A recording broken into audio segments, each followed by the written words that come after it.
शहीद भगत सिंह आजम के फ़ोटो यहाँ लगे हुए हैं।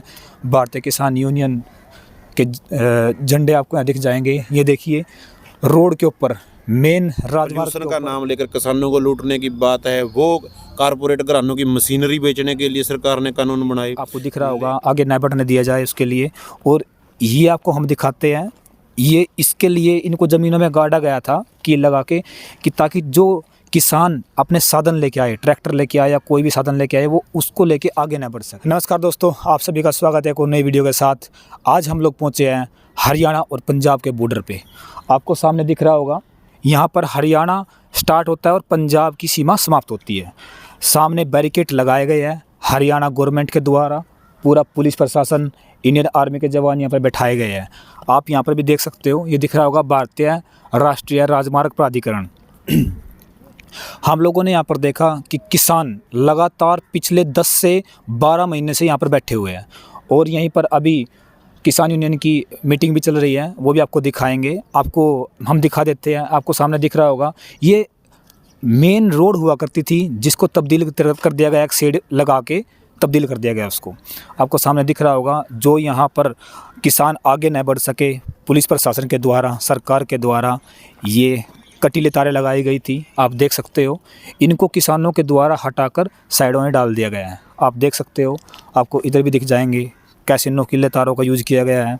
ये ऐसी तारें हैं, अगर इस पे हाथ या पैर कुछ भी लगे तो कट भी सकता है। ये देख सकते हो आप, ये आपको दिख रहा होगा आगे नया बटन दिया जाए उसके लिए। और ये आपको हम दिखाते हैं, ये इसके लिए इनको ज़मीनों में गाड़ा गया था कील लगा के, कि ताकि जो किसान अपने साधन लेके आए, ट्रैक्टर लेके आए या कोई भी साधन लेके आए, वो उसको लेके आगे ना बढ़ सके।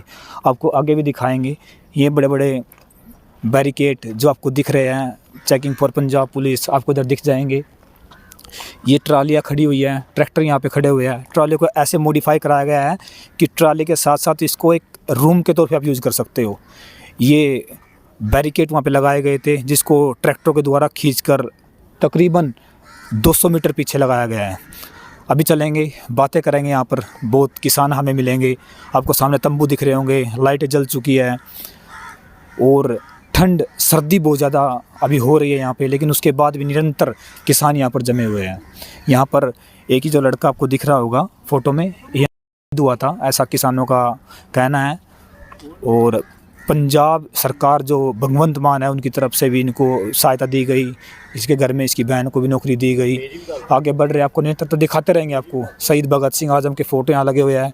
भारतीय किसान यूनियन के झंडे आपको यहाँ दिख जाएंगे। ये देखिए रोड के ऊपर, मेन राजमार्ग के ऊपर ऐसे टेम्परेरी कमरे बनाए गए हैं कि जो किसान यहाँ बैठे हुए हैं उनको कोई दिक्कतें ना आए। आप देख सकते हो, आपको सामने भी ये दिख जाएंगे। कूलर यहाँ रखे हुए हैं, ट्रॉलियाँ यहाँ पे लगी हुई है, वाटर कूलर यहाँ पे लगाए गए हैं रोड के ऊपर। और ये तंबू लगाया गया है जो टेम्परेरी है, लेकिन सर्दी से बचाने के लिए, ताकि किसानों को कोई दिक्कतें ना आए, आमजन को यहाँ पर जो पूछे हुए हैं। और अभी हम चलेंगे किसानों के पास ही जाएंगे बातें करते हुए। अभी यहाँ पर ये खाली है फ़िलहाल के लिए, लेकिन भारतीय किसान यूनियन शहीद भगत सिंह आजम, अभी जाएंगे। अभी हम यहाँ पर पहुँचे हैं और अभी सामने यहाँ पे कुछ किसान बैठे हुए, उनसे बातें करेंगे और जानेंगे उनसे कि आखिर किन मुद्दों को लेके वो सरकार के सामने अपनी बातें रखेंगे और किन मुद्दों को लेके वो कल यहाँ पर प्रशासन से जाके वार्ता करेंगे। आइए चलते हैं। आपको इधर भी किसान दिख जाएंगे। नमस्कार बाबू जी। नमस्कार जी। सवाल करने में नमस्कार भाई साहब। नमस्कार जी। कहाँ से हो? हम हरियाणा से हैं। हरियाणा से? हरियाणा कहाँ से बाबू जी? अम्बाड़ा से। अच्छा, जो हम लोगों ने यहाँ देखा है, जो एक युवा जनरेशन है जो इस टाइम भर्ती के लिए मेहनत करते हैं, पेपरों के लिए तैयारी करते हैं, वो जनरेशन यहाँ पे बैठी हुई है। तो उसमें कितना लगता है कि आपको जो सरकार है मांगों को क्यों नहीं मान रही है आप लोगों की? सरकार लोगों की सरकार नहीं है, सरकार बनाई हुई है कारपोरेट घरानों की। अडानी अंबानी की सरकार है और अडानी अंबानी जो बोलता है, उनके हक की जो पॉलिसी है वो सरकार बनाएगी। अगर लोगों की सरकार चुनी होती तो लोगों की बात मानती, लेकिन ये सरकारें कॉरपोरेट की हैं, उनके हक की बात इन्होंने करनी है और उनके हक की पॉलिसियाँ हर रोज़ बना रही हैं और देश की 150 करोड़ की आबादी को लूटने का काम हर रोज़ कर रही हैं। जैसे पिछले लंबे समय से सरकार ने, चाहे खेती का मसला हो, चाहे तेल की बात हो, चाहे अपना डीजल की बात हो, चाहे गैस की बात हो, सब चीज़ों के ऊपर कारपोरेट घरानों के हक के कानून बनाए। हमारे देश के अंदर 8-10 साल से पुरानी गाड़ियाँ डीजल की चलाने के ऊपर पाबंदियाँ लगाई, वो कारपोरेट के हक के लिए बनाई। जो देश के अंदर पोल्यूशन का नाम लेकर किसानों को लूटने की बात है, वो कारपोरेट घरानों की मशीनरी बेचने के लिए सरकार ने कानून बनाए। लेकिन इस देश की आवाम की जेब को लूटने के लिए कानून बन रहे हैं, क्योंकि ये कारपोरेट घरानों के हक की सरकार है। लोग जो हैं यहाँ पर इस आंदोलन से आस करते हैं, क्योंकि जो हमारा आंदोलन है पूरे देश की आवाम का आंदोलन है, वो अकेला किसानों का आंदोलन नहीं है। हम MSP गारंटी का कानून मांग रहे हैं। थोड़ी बहुत अगर MSP मिलती है, गेहूँ और धान के ऊपर किसान को मिलती है, गेहूं के ऊपर 20% मिलती है और धान के अंदर 40% फसल के ऊपर MSP किसानों को मिलती है।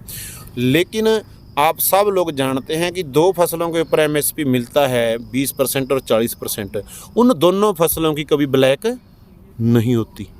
और दूसरी फसलें आम आवाम को, जो 150 करोड़ आवाम है हमारी, वो कभी दाल 50 रुपये खरीदनी पड़ती है, कभी 250 रुपये खरीदनी पड़ती है, कभी तेल 100 रुपये खरीदना पड़ता है, कभी 250 रुपये खरीदना पड़ता है। ऐसे ही मसाले की बातें हैं।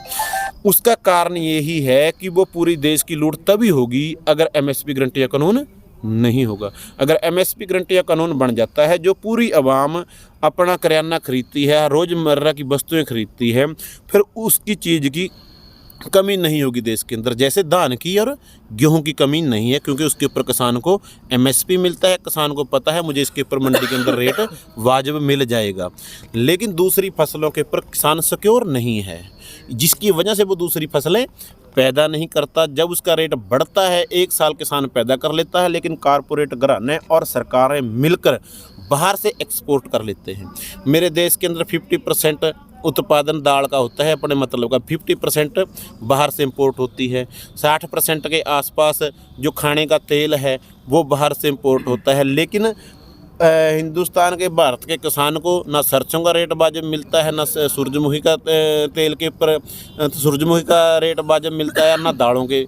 लेकिन बाहर से इंपोर्ट कराने के ऊपर उनकी ड्यूटियाँ हटा दी जाती हैं और ज़्यादा रेट के अंदर मंगवाया जाता है। और फिर किसान अगर पैदा भी कर लेता है, फिर बाहर से एक्सपोर्ट खोल कर किसान को मार दिया जाता है। फिर 5 साल किसान फसल पैदा वो नहीं करता, और फिर पूरी आवाम की लूट खुले दिल से कारपोरेट घराने करते हैं।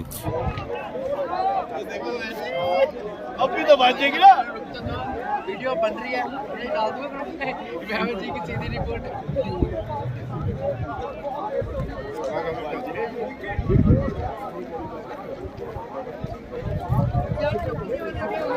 आत्मा भी ਉਹਨਾਂ ਦੇ ਬਲਦਾ ਹੋਇਆ ਖੜਾ ਹਜ਼ਾਰਾਂ ਨੂੰ ਛੱਡਦਾ।